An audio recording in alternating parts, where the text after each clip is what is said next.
सुरक्षित जीवन वापस करने के लिए खुद सुरक्षित रहना होगा।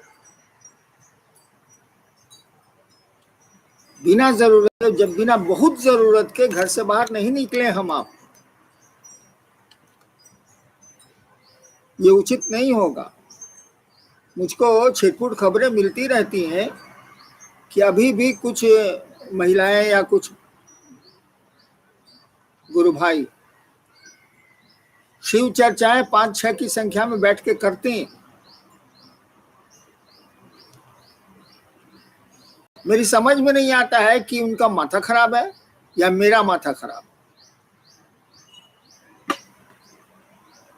जब जीवन संकट में पड़ा हो, आम जनजीवन संकट में पड़ा,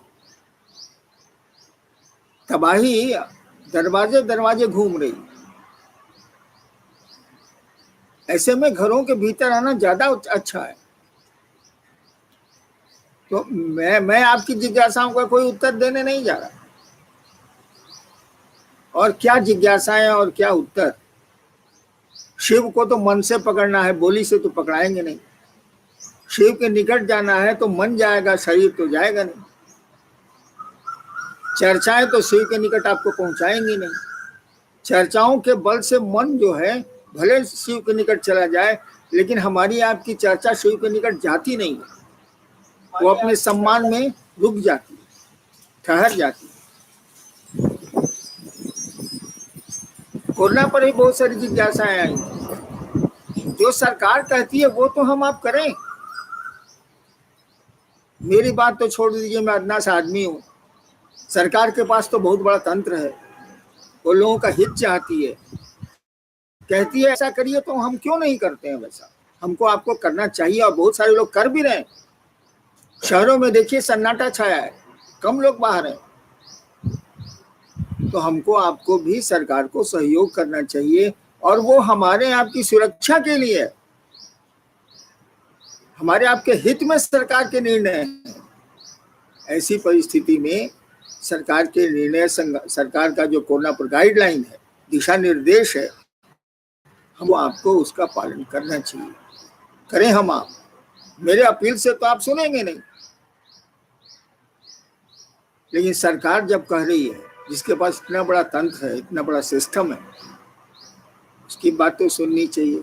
वो हमारे आपकी सुरक्षा और रक्षा में ही ऐसा कर रही है। तो हमको आपको अपने घरों में रहना चाहिए।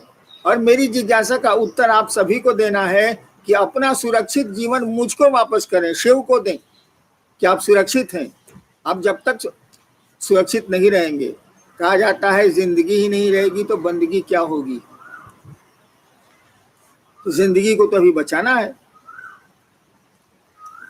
और जहाँ तक इस संकट का सवाल है, इस तबाही और परेशानी का जो मंजर है उसका सवाल, तो अपने को सुरक्षित रखेंगे।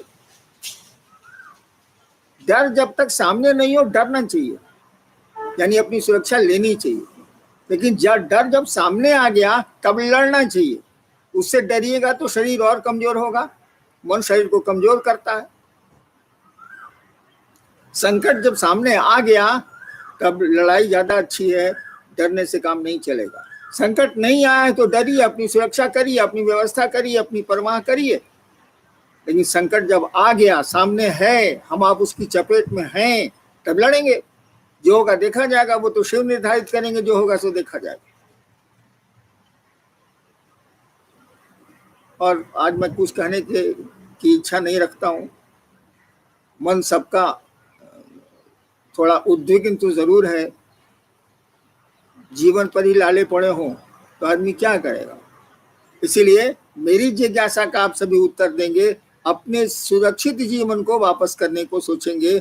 अपने सुरक्षित रहें, आप सुरक्षित रहेंगे तो सभी सुरक्षित रहेंगे। एक आदमी यूनिट है, वो इकाई है आदमी। एक आदमी सुरक्षित रहेगा, इस तरह सभी सुरक्षित रहेंगे तो सुरक्षित हैं लोग। और जो सरकार कहती है, सरकार का जो दिशा निर्देश है, उसका अनुपालन करिए, करना चाहिए, ये मेरी प्रार्थना है। और सबसे बड़ी बात, मैं अपने गुरु शिव से ये प्रार्थना करता हूँ, ये संकट की घड़ी जल्दी से जल्दी टले, सभी लोग स्वस्थ रहें, सुरक्षित रहें और आप प्रसन्न रहें, खुश रहें। ये मैं अपने गुरु शिव से प्रार्थना करता हूँ। प्रार्थना तो मन की चीज है, लेकिन आपको सुना रहा हूँ कि मेरी प्रार्थना है। और मैंने कई बार महादेव से कहा भी है कि लोगों को सुरक्षित रखें, इस तंग तबाही से लोगों को हटाएं, पूरा देश संकट में है। चलिए, मेरी ओर से आज इतना ही। आपको मेरा प्रणाम।